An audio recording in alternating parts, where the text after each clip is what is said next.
마가복음 7장의 전반부는 율법과 관련된 논쟁이 있었죠.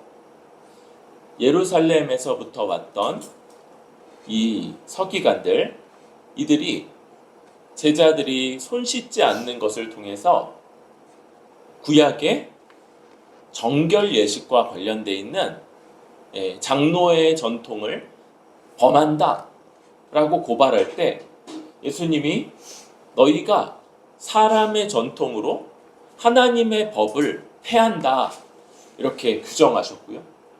그 예로 고르반이라고 하는 그 제도, 하나님께 드림이 되었다 선언함으로써 부모 봉양하기를 면제받는, 거부하는 이런 일들을 통해서 예로 들었습니다. 그러면서 정결함은, 진정한 정결함은 마음의 정결함에 있다. 사람을 부정하게 하는 모든 것들이 마음으로부터 나와서 사람을 다스리니, 더럽히니 이 마음을 변화시키는 것, 마음을 새롭게 하는 것, 이것이 가장 중요한 일이다. 이렇게 해서 주님이 이 정결과 관련되는 문제를 다루셨죠. 그러면서 모든 음식은 깨끗하다. 이런 것들이 향후에 우리가 어떤 음식도 가리지 않고 다 먹을 수 있는 그런 이유가 되는 것이죠. 여전히 이스라엘의 유대인들도 여전히 먹지 못하는 것들이 있고, 또 이스라엘, 중동의 아랍 사람들도 여전히 어떤 음식물을 가리는 반면 우리는 어떤 것도 먹을 수 있다. 이런 것들이 바로 이런 주님의 모든 음식물이 깨끗하다는 선언과 관련됐다는 걸 볼 수 있습니다. 그러면서 오늘 본문에는 이제 두 명의 치유와 또 죽기 사건이 나타나죠. 둘은 한 쌍처럼 그렇게 나타나 있는데요. 먼저 나오는 이 주님 앞에 나와서 간구했던 여인은 26절에 그 소개가 헬라인이고 수로보니게 족속이다 이렇게 말합니다. 수로보니게, 이게 되게 낯선데요. 요 뒤에 나오는 보니게, 페니키아 사람. 역사 시간에 들어본 적 있는 것 같지 않나요? 페니키아? 이런 수로는 앞에 붙는 말이고 페니키아 여인이다, 족속이다 이렇게 말하고 있는 여인. 뒤에 이 귀먹고 말 더듬는 사람은 그 사람이 정확하게 어디 출신이냐는 나오지 않는데 31절에 두로 지방에서 나와 시돈을 지나고 데가볼리 지방을 통과하여 갈릴리 호수에 이르매, 그러니까 이방 지역에서부터 다시 역순으로 돌아오는 이 여정을 그리는 걸로 봐서 이 사람은 유대인일 거다라는 걸 생각할 수 있습니다. 이 둘이 서로 아주 대조적인 면모를 보이는 것, 그것이 오늘 본문의 특징이라고 할 수 있겠죠. 그럴 때 지금 이 24절에서 예수님은 이 유대인들과의 논쟁했던 지역에서부터 떠나셔서 두로로 가서 거기에서 한 집에 들어가시죠. 그런데 이 이방 지역에서도 예수님에 대한 소문을 감출 수가 없었어요. 사람들이 예수님께 막 나오는데 그 중에 더러운 귀신 들린 어린 딸을 둔 여자가 예수님의 발 앞에 엎드리게 되죠. 그래서 예수님에게 자기 딸의 귀신 쫓아내주기를 구하자 예수님이 27절에 이런 말씀을 하십니다. 우리 한번 읽어볼까요? 시작. 예수께서 이르시되 자녀로 먼저 배불리 먹게 할지니 자녀의 떡을 취하여 개들에게 던짐이 마땅치 아니하니라. 자녀로 먼저 배불리 먹게 한다. 그리고 자녀의 떡을 취하여 개들에게 던짐이 마땅치 않다. 이 유대인들이 이방 족속들을 개들이라고 불렀던 이런 것들에 대해서 우리가 들은 바가 있지만, 여러분, 이렇게 유대인들 사이에서 하는 것과 대면에서 그 사람에 대해서 면전에서 하는 건 좀 다르죠.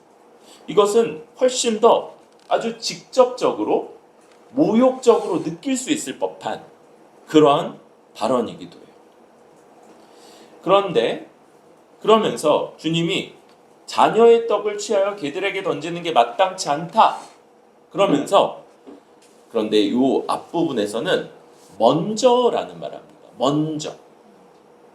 그러니까 자녀가 배불리 먹기 전에는 이 일이 합당하지 않고, 후에 자녀들이 배불리 먹은 다음에는 이제 개들에게도 그 떡이 돌아갈 것임을 생각할 수 있게끔 하는 그런 먼저라고 하는 것이 있는 것이죠. 그런데 이런 예수님의 아주 모욕적으로 들릴 수 있는 이 말에 대해서 여자는 아주 지혜롭게 답하죠. 주여, 옳습니다. 주여, 옳습니다. 당신이 하신 말씀이 옳습니다.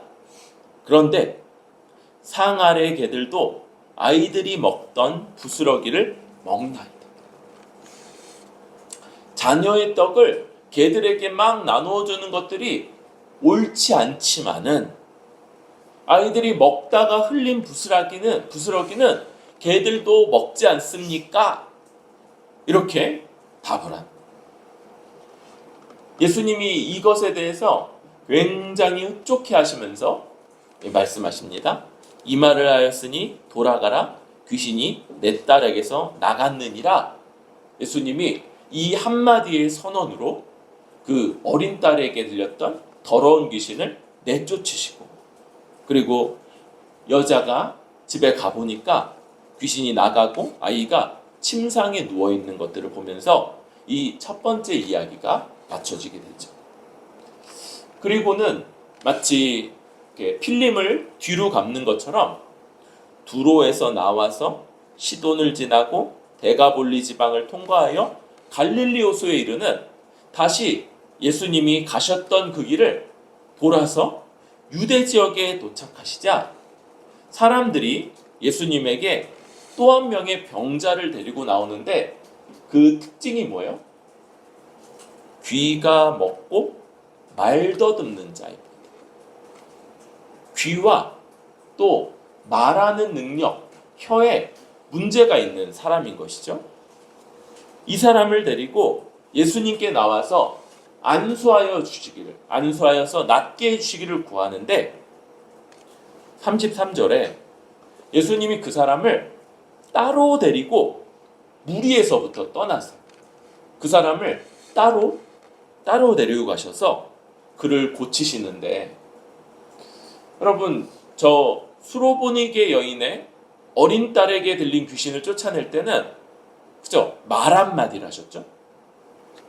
지금 이 사람들은 안수하여 주시기를 구하면서 예수님께 데려왔어요.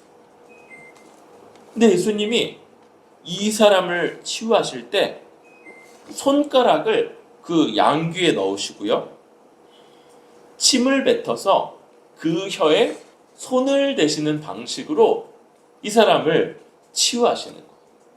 그리고 나서 하늘을 향해서 탄식하시면서 에바다가 무슨 뜻이래요? 열리라, 열리라, 이런 뜻으로 이렇게 말씀하시면서 치유를 하시는 것이죠. 그럴 때 35절에 봅니까? 그 귀가 열리고 혀가 맺힌 것이 곧 풀려 말이 분명해졌다. 이제 듣지 못하던 귀가 들리게 됐고요, 혀가 맺힌 것이 풀어져서 이제 말하게 되었어요. 그런데 이 유다 지역에서만 자꾸 이런 일들이 벌어집니다. 36절에 예수님이 그들에게 경고하시면서 아무에게도 이르지 말라. 아무에게도 이르지 말라고 경고하시는데 경고하실수록 그들이 더욱 널리 전파하면서 사람들이 심히 놀라고 그가 모든 것을 잘하였도다. 모든 것을 잘하였도다. 못 듣는 사람도 듣게 하고 말 못하는 사람도 말하게 한다. 이렇게 하면서 사람들에게 이 예수님의 이야기가 더 퍼져가는 것들을 보게 됩니다. 이렇게 이 사건을 보는 것과 함께 큰 흐름을 보는 것도 우리에게 유익한 면이 있는데요. 여러분 6장에서 제일 큰 사건이 뭐였어요? 6장의 제일 큰 사건? 오병이어. 여러분 그 물고기는 침을 내기 위한 반찬 같은 거라고 그랬죠. 그러니까 핵심은 배를 채우는 보리떡이었죠. 떡. 예수님의 오늘 가르침에 자녀에게 줄 떡을 개들에게 던짐이 마땅치 않다. 이 떡이라고 하는 이것이 나타나고요. 8장의 첫 번째 사건이 오병이어를 그대로 본딴 것 같은 칠병이어입니다. 그러니까 지금 빵이라고 하는, 영어로는 빵이고요. 우리말로는 떡이라고 하는 이 내용이 6장, 7장, 8장에 반복되고 있는 것이고요. 여러분, 빵은 뭡니까? 빵? 뭐의 상징입니까? 그죠? 당시에 주식이었어요. 하루 벌어 하루 먹고 살아야 되는 것이 대부분의 사람들의 일상이라고 했죠. 그런데 그 떡을 걱정하지 않고 배불리 먹을 수 있는 것, 배불리 먹고 마시는 이것은 하나님 나라에서 누리는 복, 풍요의 상징이었죠. 그러니까 지금 이 전체 이야기들, 그래서 예수님이 자연 만물을 명하시는 능력이 있는 분이고 또 정결법과 같은 것들, 이것들이 바로 하나님 나라의 복락, 풍요로움, 그것을 누가 누릴 것이냐, 어떤 사람이 누릴 수 있는가, 이런 문제와 관련되어 있는 그런 흐름이다라고 볼 수 있겠습니다. 그럴 때 가장 먼저 우리가 주목해야 볼 만한 것은 바로 27절에 자녀들로 먼저 배불리게 한다는 거예요. 자녀들로 먼저. 여기 이 자녀들은 유대인들이라고 할 수 있고요. 그래서 유대인들에게 먼저, 그리고 이방인 혹은 헬라인들 그 다음이라는 이런 구속사적인 순서가 정해져 있는 것이죠. 여러분, 이것은 어떤 순서입니까? 바로 하나님께서 하나님의 백성에게 이 전체 모든 민족을 구원하시고자 할 때 먼저, 그 다음, 이런 순서가 있었다는 거예요. 그럴 때 여기에는 이 두 가지를 다 놓치면 안 되는데, 원래 하나님의 계획 자체가 모든 백성들, 모든 족속들을 구원하시고자 하는 그런 목적과 관련되어 있다는 것이죠. 우리 창세기 12장을 한번 가볼까요? 창세기 12장 3절이지만 1절, 2절, 3절 한번 읽어보겠습니다. 시작.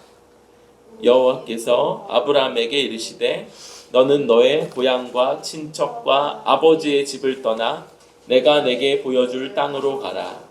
내가 너로 큰 민족을 이루고 내게 복을 주어 내 이름을 창대하게 하리니 너는 복이 될지라.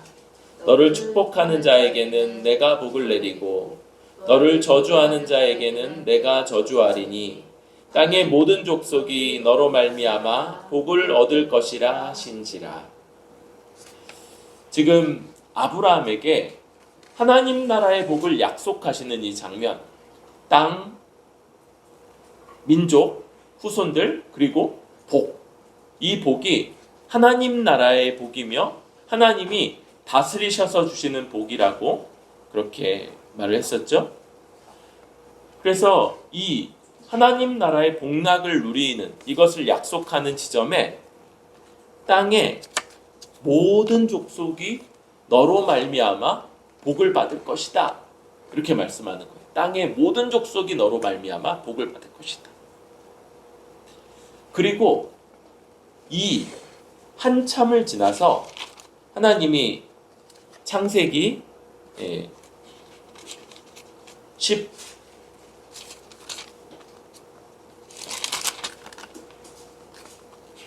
20장이죠. 창세기 19장, 18장, 창세기 18장에서 이것을 더 자세하게 말씀하죠. 그래서 창세기 18장 19절, 18장 19절 한번 더 읽어보도록 하겠습니다. 시작. 내가 그로 그 자식과 권속에게 명하여 여호와의 도를 지켜 의와 공도를 행하게 하려고 그를 택하였나니 이는 나 여호와가 아브라함에게 대하여 한 말을 이루려 함이니라. 그러니까 아브라함을 택하는 것과 땅의 모든 민족이 복받는 것이 어떤 식으로 연결되는가? 하나님이 아브라함에게 그 자식과 건속에게 명하여 여호와의 도를 지켜 의와 공도를 행하게 하려고 그를 택하였나니, 이렇게 말씀하는 거예요.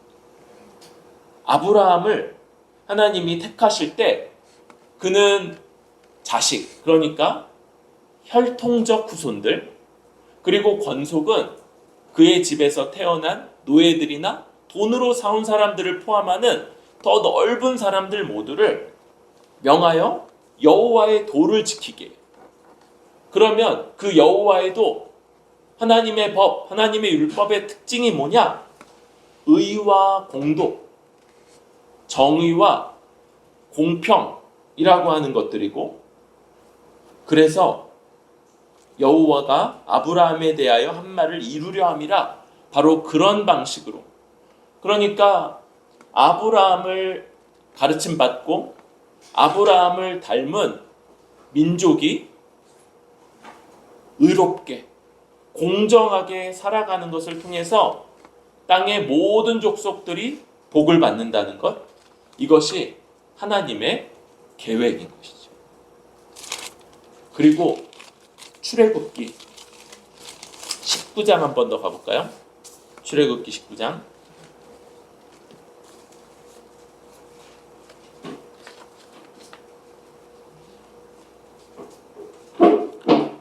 5절 6절.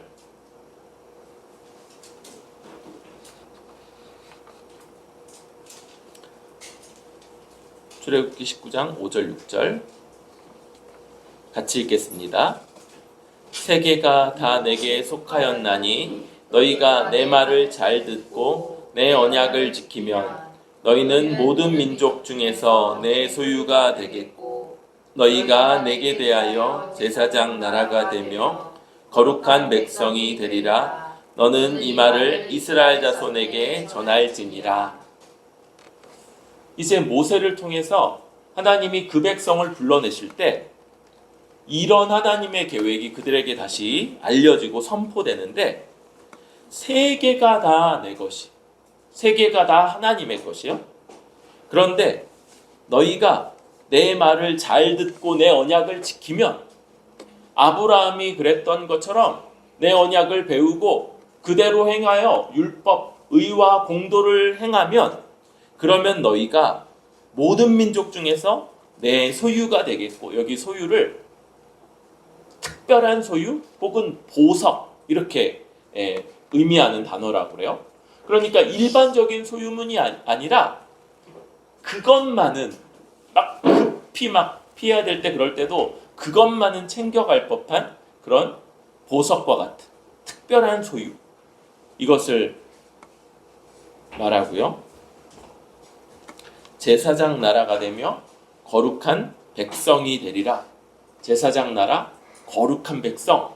그래서 모든 나라들 가운데 하나님을 대표하는 제사장 나라, 그리고 거룩한 백성, 하나님의 특별한 백성이 되는 것, 이것이 바로 하나님의 계획이 드러나 있는 그런 부분이라고 할 수 있습니다. 하나님의 계획이 이렇게 성취돼 갈 때, 이 계획에 따라서 바울은 어느 곳에 들어갔을 때 제일 먼저 가는 곳이 회당이었고요.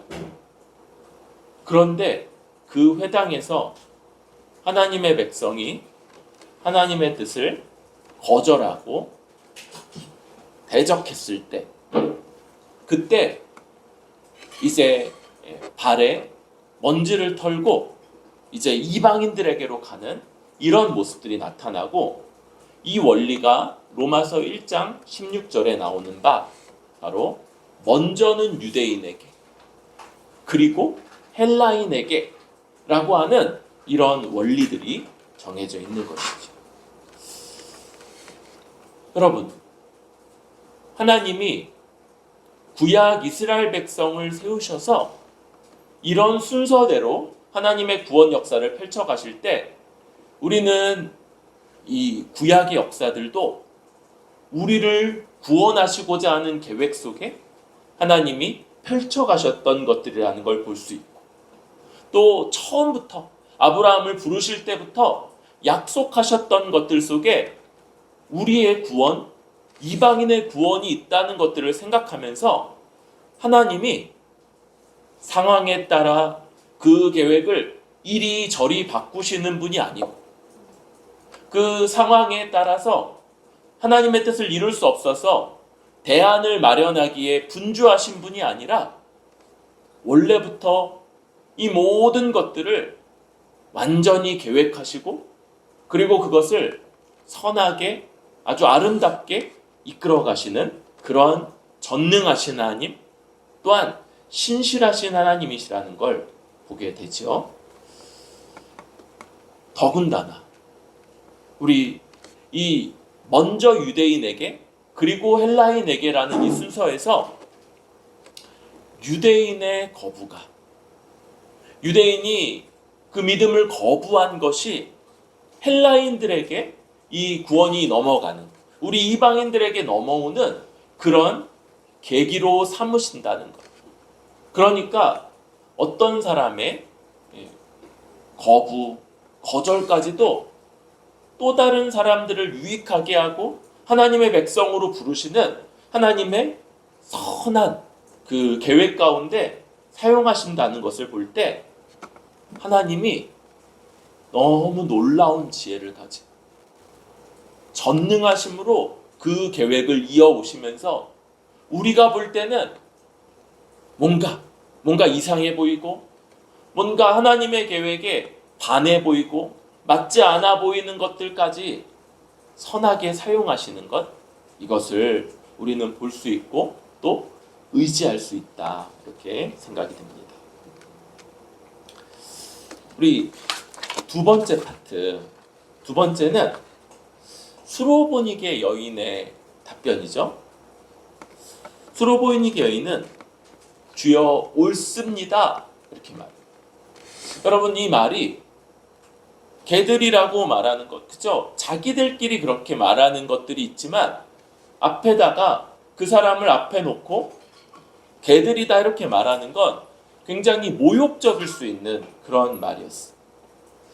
그럼에도 불구하고 이 수로보니게 여인은 주님의 말씀에 옳습니다, 주님, 이렇게 긍정하고 수용하는 태도를 보인다는 것이. 물론 그러면서도 주님께 간곡히 부탁하는 것. 그 자녀들에게 자녀가 흘린 것들은 개들도 먹지 않습니까? 라고 하는 이 긍정하고 수용하며 그러면서도 간청하는 태도, 이것이 이 수로보니게 여인이 주님께 보인 반응인 것이죠. 여러분, 우리는 주님의 가르침, 말씀을 들을 때 어떤 경우에는 나의 평소의 생각 혹은 나의 취향이나 이것과는 굉장히 다른 말씀을 듣기도 해요. 여러분, 우리가 주일에 이렇게 말씀을 순서대로 듣는 것의 유익함이 어떤 거냐면, 여러분, 목사도 사람인지라 그냥 어떤 본문을 선택해서 설교하게 될 때 문제가 있는 본문, 누군가가 꺼려질 법한 본문, 이런 것들은 피하고 싶어진, 그런 것들은 넘기고, 왜? 다른 좋은 본문들도 많으니까. 그런데 이렇게 어떤 책을 정하고 나서 빠짐없이 모든 부분을 살피는 방식으로 갈 때, 그때 왜 이런 방식을 취하냐면 꺼려지는 말씀이거나 또 좀 가려서 하고 싶은 말씀도 피하지 않고 전하게 되기 때문인 것이죠. 여러분, 우리는 우리에게 우리가 좋고 위로가 되고 나의 생각을 뒷받침해주는 그런 말씀들도 우리는 듣게 되죠. 감사하게도. 그런데 중요한 것, 나에게 잘 이해가 되지 않거나 혹은 꺼려지는 것들, 내게 있어서 불편한 것, 지금 나에게 회개를 촉구하는 말씀을 받을 때 어떻게 받느냐는 것. 하나님이 우리에게 하시는 말씀이고 그 앞에서 그 말씀을 하나님의 말씀으로 받고 이해하고 받아들이고 그 말씀 앞에 나의 생각, 나의 판단, 그리고 행동을 돌이키는 것, 이것이 주 앞에 아주 합당한 모습이고, 하나님이 특별히 그 말씀이 전능하신 하나님이 그의 지혜와 능력 가운데 우리에게 주시는 말씀이라는 것들을 생각할 때 우리는 그것이 얼마나 놀랍고 또 마땅한지 이것들을 생각하게 되는 것이지. 더군다나 여러분, 성경을 연구해야 되는, 연구한다는 게 어떤 거라고 했어요? 진지하게 그 원래 뜻을 깊이 살피는 것이라고 그랬죠. 왜 그러냐면 여러분, 성경을 진지하게 대하지 않으면 우리는 말씀을 가지고도 내 생각과 다르거나 내 생각을 책망하는 말씀은 그냥 휙 넘어가고요. 내 생각에 맞는 것, 내가 원래 그렇게 생각했던 것, 나를 지지해주는 말씀만을, 그것만을 주목해서 보는 거예요. 그러니까 어떻게 됩니까? 말씀은 그저 내가 원래 가졌던 생각을 뒷받침하거나 도와주는 방식으로밖에는 역할을 하지 않고, 말씀이 마땅히 우리에게 해야 되는 것, 책망하고 권면하고 돌이키게 하는 일들은 이 기록된 말씀으로 도무지 일어나지 않습니다. 여러분, 말씀이 나의 생각을 변화시킬 때, 나의 태도를 바꿀 때, 나의 판단을 바꾸고 나의 행동을 바꾸게 하는 것을 경험할 수 있기를 바랍니다. 그게 그것이 하나님 말씀이 살아있다. 주의 말씀이 살아 역사한다는 걸 우리에게 가장 잘 경험하게 하는 그런 때라고 봅니다. 우리에게 말씀이 책망하고 권면하고 그래서 돌이키게 하는 그 불편함을 느끼게 할 때에도 그 말씀을 하나님의 말씀으로 받고 인정하면서 우리 같이 한번 해볼까요? 옳습니다 주님. 옳습니다 주님. 옳습니다. 이렇게 받아들이고 그 말씀을 수용하는 우리들 될 수 있기를 바랍니다. 이제 우리 귀먹고 말 더듬는 유대인 이야기도 좀 해봐야 되겠죠? 여러분, 먼저 이 사람에 대해서 주님이 보이시는 모습 중에 하나는 귀에다가 손을 꽂고요. 그리고 침을 뱉어서 손에다가 침을 뱉어서 혀에다 대시는 이런 방식, 말 한마디로도 다 치유하시는 분이 이런 방식, 더군다나 하늘을 우러르면서 탄식까지 하시죠. 열리라 이렇게 탄식까지 하시면서 이 일을 행하신다는 것, 이것이 특징이죠. 여러분, 이 침을 뱉는 것, 이런 것들은 우리도 그런 거 있죠. 상처가 나거나 뭐 벌레 물리거나 그러면 제일 처음 하는 게 이제 침 바르는 이런 것들이잖아요. 그러니까 침을 바르는 건 아주 옛날부터 일종의 가장 기본적인 치유행위 같은 것들이었고요. 이 사람은 안타깝게도 그 아픈 부위가 혀다 보니까 혀에다가 침이 발리긴 하지만 막 이렇게 더럽다 뭐 이런 것보다는 아주 그냥 익숙한, 늘상 그렇게 하는 치유행위 중에 하나고요. 예수님이 그의 환부라고 할 수 있는 들리지 않는 귀와 혀를 직접적으로 접촉하시는 방식으로 그를 고치신다는 것, 그리고 탄식하시는 것. 그러니까 여러분, 이 사람 입장에서는 굉장히 이렇게 멋쩍었을 수도 있어요. 그냥 안수해 주시겠거니 하면서 왔는데 굳이 자기를 데려온 사람들을 놔두고 혼자만 따로 데려가셔서, 아마도 뭐 제자 몇 명이 따라 있었겠죠. 그리고 혼자 데려가서 거기서 그냥 머리 안수하시고 끝나는 게 아니라 귀에다가 손도 넣어주시고 혀에다가 손가락으로 이렇게 뺐을까요? 말을 잘 못 들으니까 그래서 빼가지고 거기다가 손도 얹으시고 그러면서 앞에서 하늘 보시면서 탄식하시고 그러면서 낫게 해주시는 것이. 그러니까 지금 이러한 모습들이 이 사람 자체를 낫게 하는 것, 그것과 함께 거기에 이를 통해서 주님이 보여주시고 또 의미하시는 그런 바가 있다는 걸 좀 볼 수 있는 것이죠.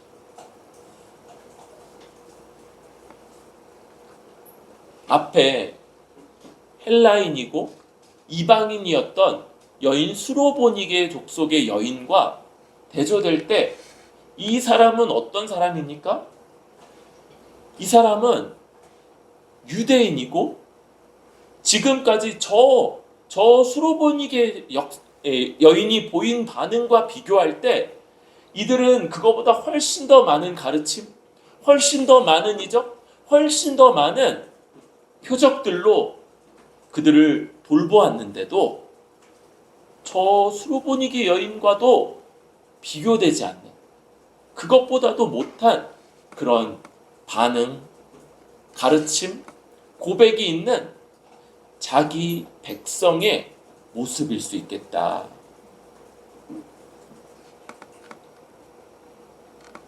아무리 가르쳐도 들을 귀가 없어서, 듣지 못해서 제대로 듣고 깨닫지 못하기 때문에 이해하지도 못하고 믿지도 않는 그런 백성들.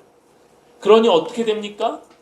저 여인은 그렇게 모욕적으로 들릴 수 있는 발언에 대해서도 주님의 권위를 인정하면서 옳습니다, 주님. 이렇게 고백하는 반면 오히려 자기 백성들은 그렇게 많이 가르쳤음에도 듣지 못하고 그래서 합당하게 반응하지 못하는 이런 모습들, 바로 이 사람이 저 수로보니게 족속의 여인과 대조되는 유대인들의 모습을 대표하는 그런 병자라고 할 수 있는 것이죠. 그런데 주님이 그런 사람을 또 고치시는 것이죠. 그런 사람을 그냥 내버려 두시지 않고 자기 백성에게 먼저, 자녀에게 먼저 배불리 먹게 하시겠다는 그 모습으로 그를 고치시고, 이를 통해서 자기 백성들에게 더 믿음을 그들에게 알리시고 낮게 하시고 그들을 부르시는 것, 바로 이것이 이 사람을 고치시는 특징적인 면모라고 할 수 있겠습니다. 여러분, 우리가 그렇지 않습니까? 우리가 하나님의 백성이면서도 너무 하나님을 알기에 더디고 하나님의 말씀을 믿고 따르는데, 그래서 주님 옳습니다 이렇게 고백하는데 잘 고백하지 않고 내 마음, 내 멋대로, 내 뜻대로 살아가기에 바쁜 이런 모습들. 그런데 우리 주님이 자기 자녀에게 먼저 배불리 먹이시는 분. 그래서 우리에게도 오래 참으시고 자기 백성을 향한 은혜와 자비와 긍휼을 계속 베푸시는 분, 바로 우리 주님이시고, 우리가 그런 자비와 긍휼과 은혜 가운데 있는 사람들이다.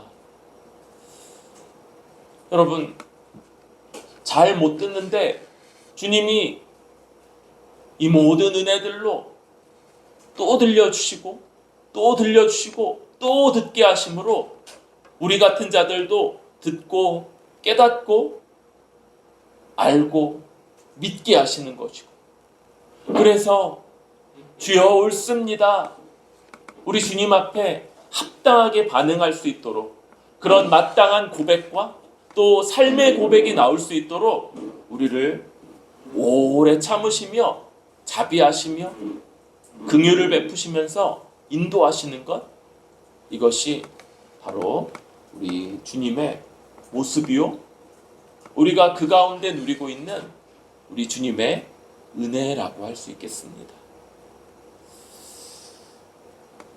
오늘 이 이야기는 마찬가지로 또 이중적인 의미로 그렇게 들려져요. 이 이야기의 마지막은 주님이 아무에게도 이르지 말라 경고하시지만 그들이 더 널리 전파를 하죠. 그래서 주님이 십자가를 지시는, 십자가로, 그래서 그 백성의 죄를 대신 지시는 구원자로서 온전히 드러나기보다 가르치시고 또 치유하시는 그런 메시아, 그 백성의 모든 병을 고치시는 메시아, 이런 방식으로 드러나는 면모. 또 다른 면모는 그럼에도 사람들이 놀라고 또 칭찬하는 이런 이중적인 모습으로 맞춰지게 됩니다. 우리 참으로 주님 앞에 우리가 참 잘 못 듣는 사람들이고, 그래서 주를 향한 마땅한 입술의 고백, 또 삶의 고백이 더딘 사람들이지만 주님이 그런 우리를 고치시며 우리로 참으로 주여 옳습니다, 주님 앞에 반응하게 하실 것, 그렇게 가르치시고 돌보실 것을 기대하고 의지하면서 주님 앞에 나아가는 우리들 될 수 있기를 소망합니다.